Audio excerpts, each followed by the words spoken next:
Hey everyone, and welcome to the next video for our review for the Global 9 final exam. And in this one, we're going to be talking about classical civilizations. Now, there's a lot that I want to go over in this one. I'm going to move fairly quickly.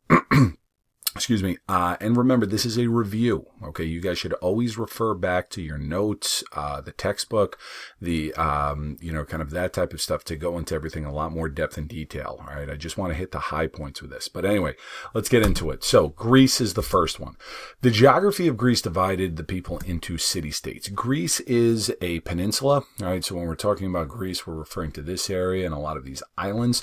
You notice from this topographic map that there's a lot of mountains, especially as you get away from the coastline. You got a lot of islands. Mountains and islands, they divide people. So all these different city-states, they kind of evolved into their own identities, right? They consider themselves Greek. They spoke similar languages. They worshiped the same gods. But at the same time, they didn't consider themselves to be a united country. Each city-state, otherwise known as a polis, had its own government, right? There was, as I said, there was no united empire of Greece. And there were intense rivalries between these city-states. The two most prominent ones were Sparta and Athens. Now, Sparta was known first and foremost for its military society, right? Kind of popularized by the movie 300. They were trained, boys, I should say, not girls, were trained from a very young age at 7 years old to be warriors. Everybody had to serve in the military. They were all about fighting and that military discipline. They also had very little in the way of personal freedom, as you can imagine. They were ruled as a monarchy, and things such as freedom of speech and so forth not valued by the Spartans. Athens was a little bit of a different story. Athens developed the world's first democracy. Okay, the idea that rule by the people. Right, this demo part in the first part means people. And they did experiment at times with a direct democracy. For them, personal freedoms and civic responsibility were very, very important. That put them in stark contrast to Sparta. They also focused on cultural development. This became famous in philosophy. You've got your big three of Socrates, Plato, and Aristotle, the fathers of Western philosophy. Okay. Now, religion, like we talked about in the previous video, they were polytheistic. You had your pantheon of all the different gods, Zeus, Hera, Athena, and so forth. And the Olympic Games were held to honor the gods. The Olympic Games were celebrations of what people could accomplish, what humans could accomplish physically, but they were also one of the few unifying forces throughout the Greek world. These city-states would set aside their differences to kind of come together to compete against each other in athletic contests. Alexander the Great. Alexander the Great was a very, very important figure in Greek culture. He technically was not Greek. He was Macedonian, but still he was responsible for spreading Greek culture all over the place. He was a super successful general at a very young age, and he conquered Greece, Egypt, Persia, parts of Iran, even all the way into India, you see here over on the right. So a huge empire. Macedonia, right? That's originally where he's from. And you got the Greek continent, and then all through here, what today would be Turkey, Egypt, Iraq, Iran, and so forth. And what he is most important for was this creation of this Hellenistic culture. Hellenistic culture is a result of cultural diffusion. Got to remember that term, right?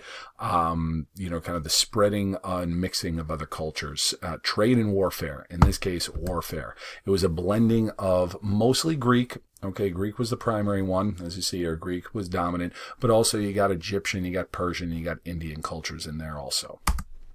Rome.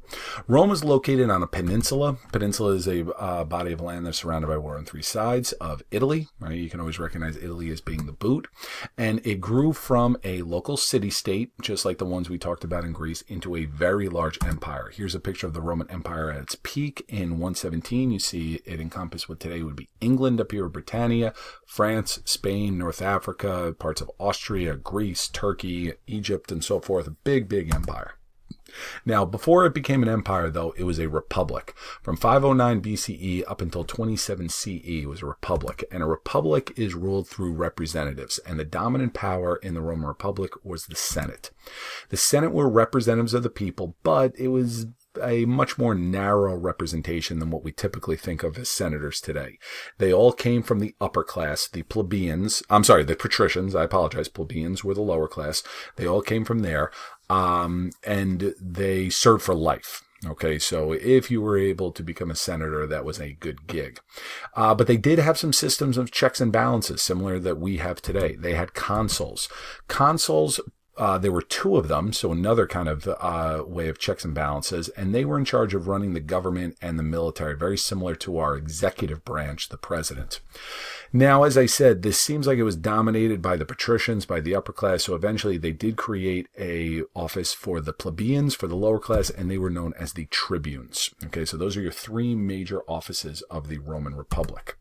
Now, just very quickly go through a couple of very important rulers. Julius Caesar, probably the best known figure in all of Roman history. He was a very successful general, and he wanted to try and help the failing republic in its dying days, but he ended up making himself an absolute ruler. He took on the responsibility of a dictator, and the Senate, worried that he would crown himself king, killed him. They assassinated him on the floors of the Senate. His nephew and heir, Octavian, eventually kind of took up the mantle after Caesar was killed, and he declared himself exalted one and first citizen by the Senate, which essentially made him emperor. Okay, and then that's when he took the title Augustus, and he was the first ruler of the Pax Romana. I'll talk a little bit more about that in a second. Marcus Aurelius was the last great emperor of the Pax Romana. He was the last of what we would call these scholar emperors. Diocletian was very important because as the empire continued to grow and expand, it became very difficult to rule. He split it in two. He split it into an eastern and a western. Constantine, two big things you got to remember about him. He recognized that the Western Empire was failing, so he moved Roman power to the east and built a new capital called Constantinople, named after himself, obviously.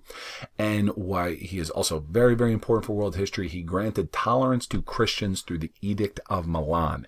He made Christianity acceptable. They were no longer persecuted, and it opened up the door for Christianity to continue to grow and expand throughout the Roman Empire.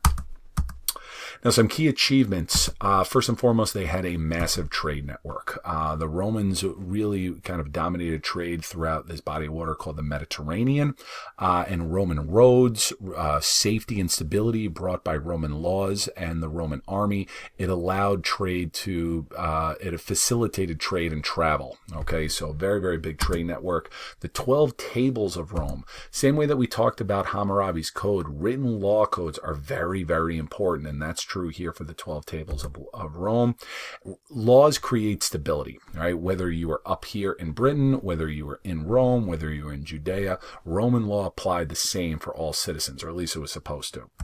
Now, because they had this strong system of laws, there were very important standards that carried over throughout the centuries. There are standards from Roman law that exist today, most famously being innocent until proven guilty. That standard traces its roots back to Roman law 2,000 years ago.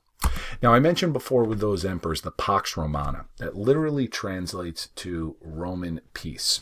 That was a time from Augustus up through Marcus Aurelius where it wasn't that there was no fighting. The empire continued to expand, but it was a time of stability, right, within the empire.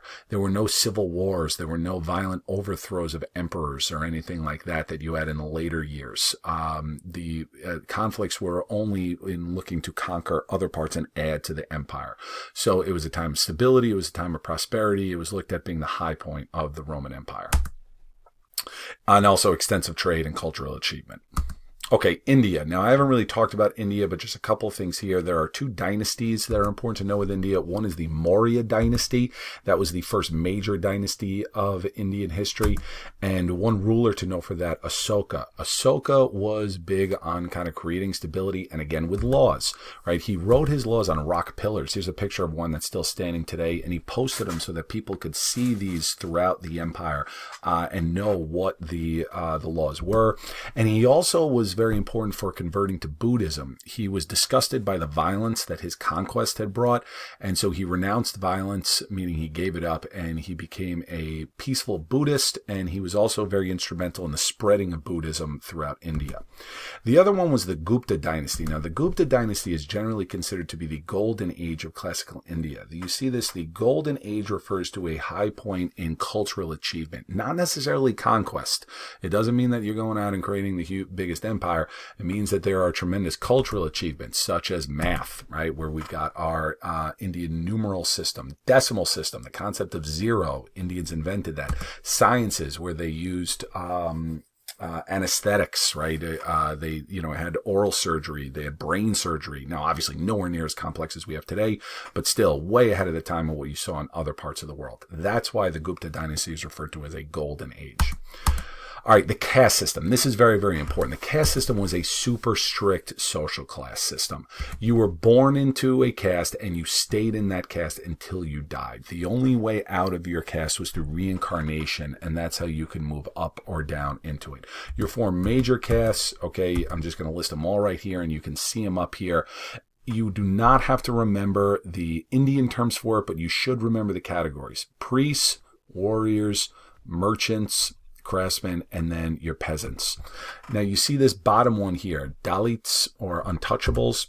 They were a separate bottom one. They were literally considered to be untouchable. It was thought that kind of making contact with them would dirty your soul. So they'd have to ring a bell as they'd walk around the towns and the cities and so forth. So make sure you remember your major caste. And we'll talk more about the caste system within Hinduism when I go over that in another video. All right, so China. China is an old civilization, and let's just talk about it here with the mandate of heaven. The mandate of heaven is essentially divine right. Divine right means that you get your right to rule from the gods. And it was used to explain this thing called the dynastic cycle. Hopefully you remember this. New dynasty gains power, right? So this is step one. It's good. Things are strong. Things are prosperous. But then in time, the dynasty declines, becomes corrupt. Things start going bad. You have natural disasters such as floods.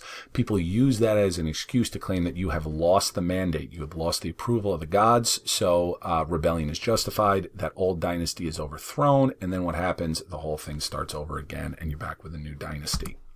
Now, a couple of these important dynasties from ancient times. The Qin dynasty. The Qin dynasty did not last very long, but it united China after a long period of civil war, and rule was based on this philosophy called legalism. I'm going to talk a little bit more about legalism in another video, but just know that it was about very, very strict rule. Now, the Han Dynasty was considered to be the high point of classical China. It was around the same time as the Roman Empire. It lasted for over 400 years.